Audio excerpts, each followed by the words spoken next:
maka tidak menjadi baik, sel kita tidak jadi sehat, malah jadi sakit sehingga merusak tubuh. Itulah makanan, nutrisi yang tidak dibutuhkan oleh tubuh sehingga menjadi tidak thayyib.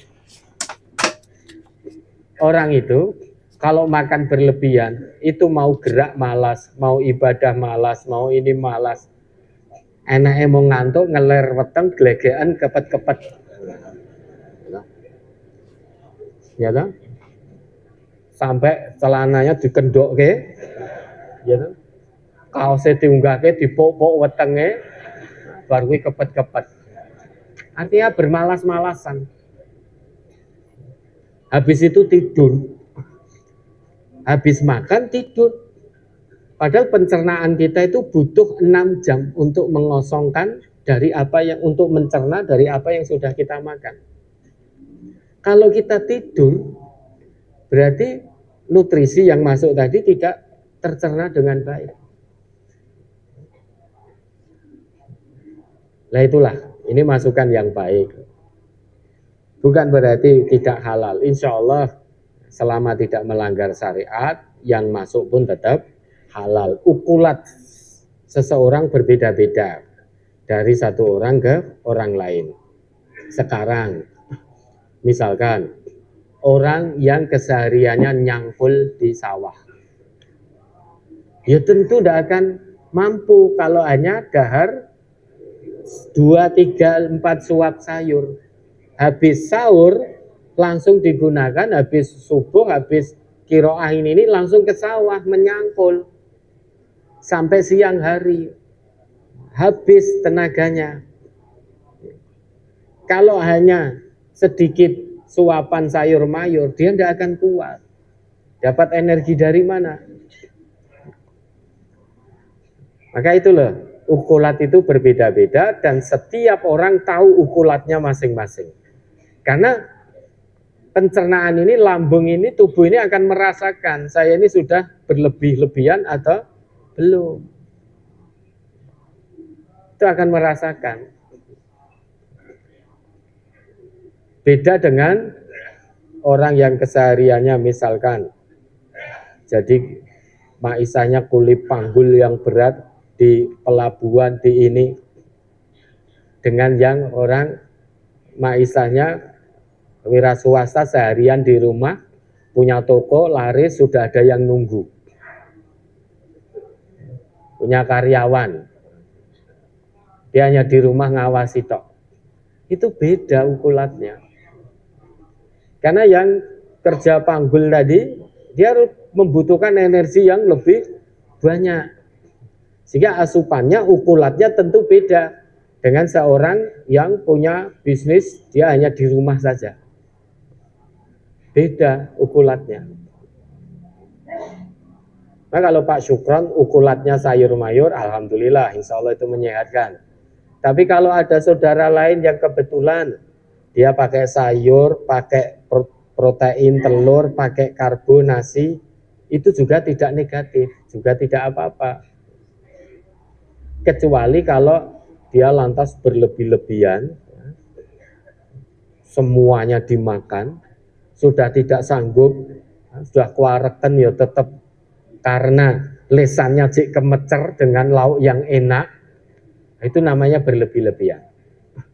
Kan ada toh yang biasanya kita makan itu ukurannya hanya setengah piring, sepiring, tiba-tiba ketemu lauk yang enak, cocok, ngentek-ngentek ke sego, lah itu berlebih-lebihan. Sebetulnya lauk mau enak atau tidak, biasa kita setengah piring, kalau ingin nambah ya tidak lebih dari 1 piring, biasanya setengah, kemudian jadi setengah lagi. Kalau lebih dari itu sudah berlebih-lebihan. Sebetulnya mau lauk enak atau tidak, kebutuhan tubuh kita, sel kita, itu hanya setengah piring, yang biasa setengah piring. Sehingga tidak ada alasan saja nih, lauk enak terus nambah jadi 2 piring, padahal tubuhnya sepertiganya itu hanya setengah piring. Kalau itu terus dilakukan, itu namanya israf. Berlebih-lebihan, tidak dicintai oleh Allah, dan di tubuh tidak akan nyaman. Allah nggak suka hambanya yang berlebih-lebihan dalam hal apapun, termasuk dalam hal makan minum sesuatu yang halal, sekalipun itu halal, tetapi kalau itu israf, berlebih-lebihan, melebihi kadar yang dibutuhkan oleh tubuhnya, maka Allah tidak suka. Kenapa? Tidak thayyib. Sedang Allah perintahkan makan itu yang halalan thayyiba, zatnya halal, cara memperolehannya juga baik, dan juga baik untuk tubuh. Maka kita sering sakit, banyak penyakit sekarang itu. Lihat makanannya, fal yang duril insanu ila to'ami.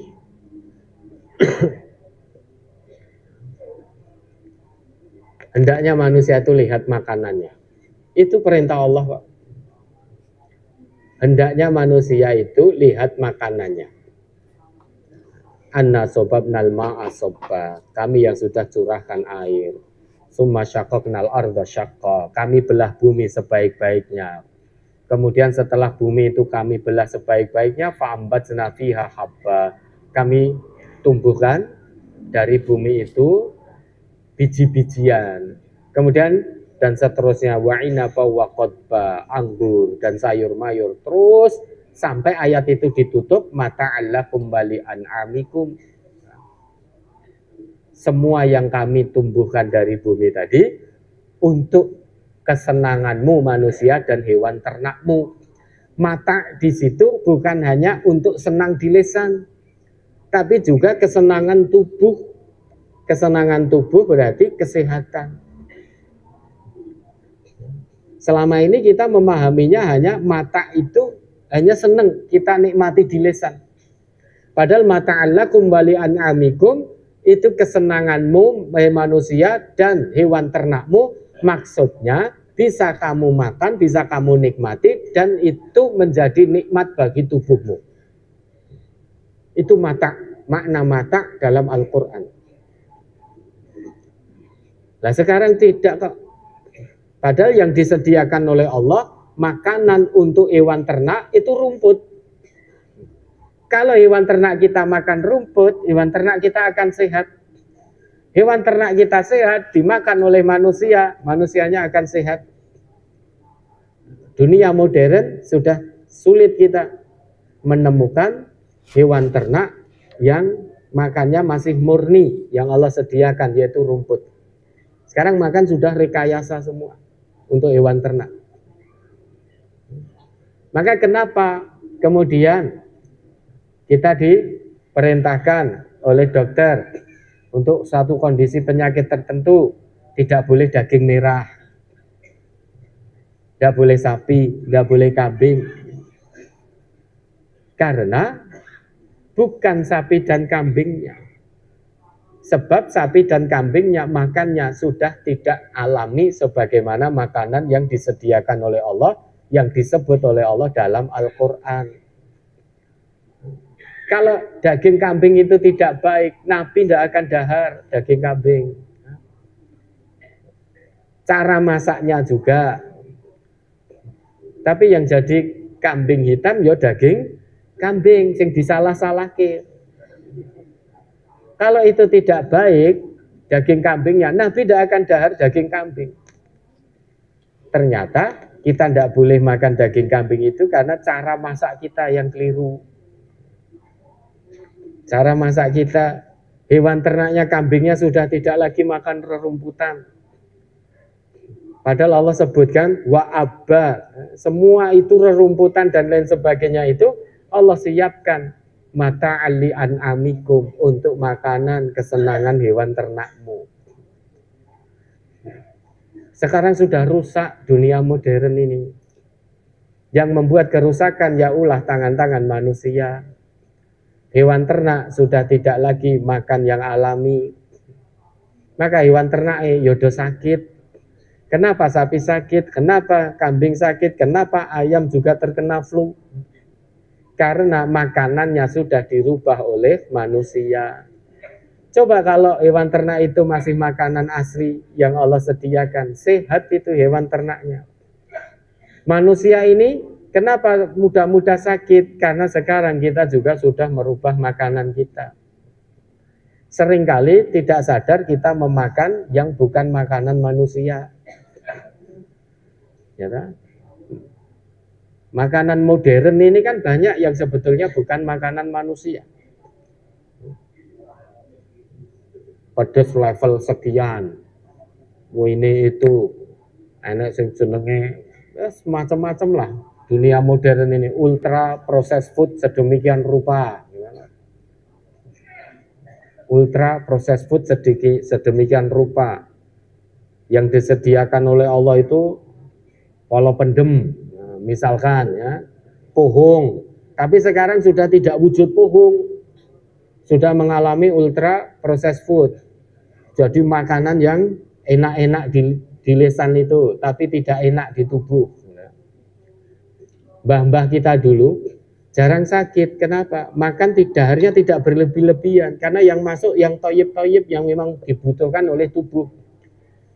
Kalau pohong ya direbus, telo juga begitu, entek, bentul, bukan rokok ya, namanya bentul toh itu, iya toh.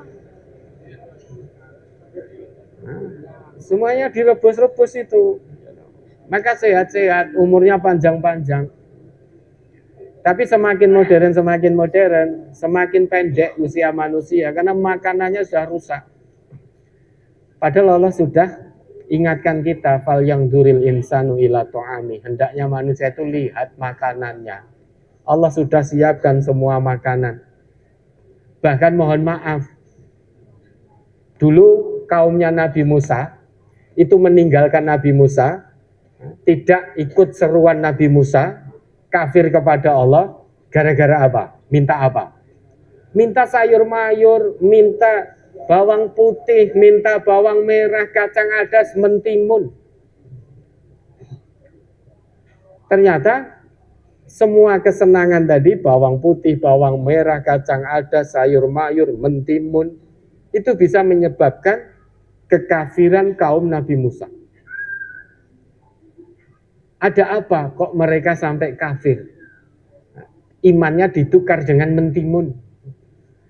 Imannya ditukar dengan bawang putih, dengan bawang merah. Telitilah apa isi bawang putih, apa isi bawang merah, apa isi mentimun, apa isi kacang adas, biji-bijian yang lain, sayur mayur. Itu kan ilmu kesehatan semua yang Allah singkap dalam Al-Quran. Cuma selama ini kita umat Islam membaca ayat-ayat itu hanya mengalir begitu saja tanpa merenung. Padahal Allah perintahkan, afala ta'qilun, afala tatafakkarun. Kalau kita baca ayat-ayat Allah itu, hasil akhirnya renungkan. Perenungan di situ teliti gitu loh. Kenapa Allah sebutkan timun? Telitilah kandungan mentimun. Kenapa Allah sebutkan kacang adas, bawang merah, bawang putih, delima, anggur, kurma, madu, pisang, sayur mayur, aneka macam sayur mayur yang berwarna-warni, aneka macam buah-buahan. Ingat ma khalaqta hadza batila. Tidak ada ciptaan Allah yang sia-sia. Kenapa Allah mention, Allah betul-betul sebutkan di dalam Al-Quran jenis-jenisnya tadi? Ada apa di balik itu? Allah sebutkan di situ tidak ada yang sia-sia. Allah langsung sebut timun, ada sesuatu di balik timun. Allah sebutkan summa syaqaqnal arda fa'ambatsna fiha habba. Kami belah bumi sebaik-baiknya, dari bumi itu kami tumbuhkan biji-bijian. Tentu polo pendem itu banyak manfaat kesehatannya. Karena itu makanan yang Allah siapkan untuk kita, bukan ultra processed food.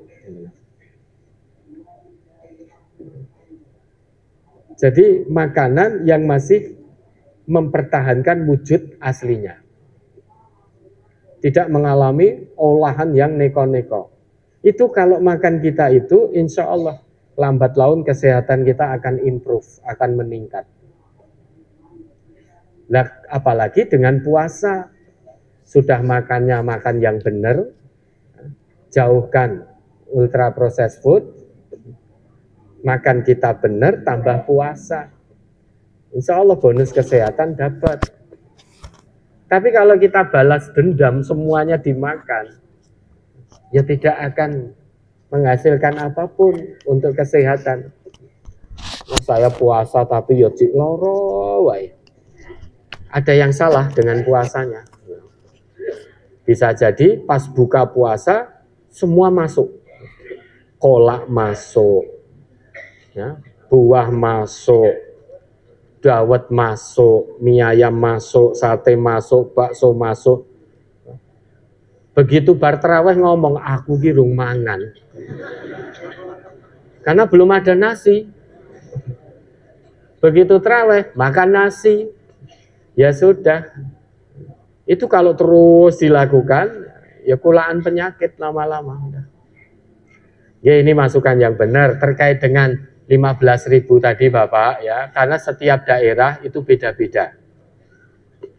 Jenengan nafar di sini, dengan di JJB sana beda. Ya. Tiap daerah harga itu kan berbeda-beda. Jenengan di Solo dengan di Mojogedan itu ada perbedaan juga. Apalagi dengan kota-kota metropolitan. Jenengan 15.000 mungkin di sini sudah lebih dari cukup. Tetapi di kota metropolitan seperti Jakarta dan lain sebagainya itu kurang 15.000. Kalau ada lebih dari 15.000, selebihnya nanti untuk infak kita di majelis tempat kita nafar itu. Misal ada kelebihan. Kelebihannya kita infakkan untuk sabilillah majelis tempat kita nafar. Atau kalau kurang 15, misal 15, misal ini kan udah disepakati 15.000. Lah nanti ternyata tempat nafar kita di Jakarta kurang, maka kita nambah sendiri musyawarah lagi disepakati 15.000 kurang. Tambah berapa? 5.000 lagi. Masing-masing 5.000 lagi, begitu. Sehingga tidak bisa dipukul rata jadi 5.000 semua, itu tidak bisa. Karena tiap daerah berbeda-beda. Pokoknya patokannya jangan israf, jangan israf. Ya, mudah-mudahan bisa dipahami. Mudah-mudahan Allah tunjukkan hidayah, pertolongan, bimbingan sehingga kita umat Islam ini makan minumnya betul-betul tidak israf. Bisa ngempet keinginan lisan. Sebetulnya itu seringkali kita tidak lapar, tapi lesannya kemecer. Pemenang yang doyan pedes, lihat yang pedes-pedes, wah kita enak, sampai ngiler-ngiler itu akhirnya makan, padahal tidak lapar. Itu maksud dari makalah berhentilah makan sebelum kenyang. Artinya kalau memang tidak lapar, jangan makan. Meskipun sangat ingin makan, tahan, karena tidak merasakan lapar. Ya seringkali kita makan itu bukan untuk menegakkan tulang sulbi, tetapi karena mengikuti keinginan lisan, keinginan mulut. Sudah makan mie ayam, engkau ketemu bakso, kepengen, makan lagi. Sebetulnya tidak lapar. Sudah makan bakso, ketemu tengkleng, makan lagi. Baru ketemu gorengan, pakai lombok, gerimis, udan-udan, makan lagi gorengan. Ya. Wis macem-macem yang dimakan, padahal tidak lapar. Nah kalau itu berlebihan, maka kalau itu terus dilakukan hasilnya tidak baik. Peradangan, inflamasi, ini itu dan lain sebagainya. Dan itu tidak disukai oleh Allah. Karena tubuh kita akan jadi lemah. Karena banyak peradangan, banyak inflamasi, sakit, menjadi mukmin yang lemah. Sedangkan Allah itu lebih mencintai, menyukai mukmin yang kuat. Al-mu'minul qawi khairun wa ahabbu ilallah minal mu'minid dhaif. Mukmin yang kuat itu lebih baik dan lebih dicintai oleh Allah daripada mukmin yang lemah. Banyak makan, akhirnya bertahun-tahun pola makannya tidak baik. Semua dimakan, padahal tubuhnya tidak membutuhkan. akhirnya menjadi banyak peradangan, inflamasi, sakit ini berkepanjangan terus menerus, akhirnya lemah. Mukmin yang lemah itu tidak produktif. Tidak produktif. Lah mukmin yang kuat, yang sehat, kuat itu akan produktif. Bukan berarti tidak boleh sakit. Sakit itu tetap bagian ujian dari iman dan takwa. Tetapi ikhtiar untuk menjaga kesehatan itu juga perintah agama. Salah satunya untuk tidak makan, minum berlebihan. Itu Allah yang ngendika, Nabi yang ngendika. Bukan berarti habis makan bakso, terus makan mie ayam, terus gorengan, tidak boleh. Boleh selama halal. Yang tidak boleh itu karena tidak thayyib. Kalau dilakukan dalam jangka panjang terus bertahun-tahun, innallah la yuhibbul musrifin. Allah tidak suka hambanya yang israf seperti itu. Ya, terima kasih ini masukannya. Oh, ini Bu Siti Hariah, guru SMA. Ternyata gerah, mari kita doakan. Ya. Allahumma shfiha, Allahumma shfiha, Allahumma shfiha. Baik, mari. Satu lagi tadi. Terakhir, baik nomor 8. Silakan.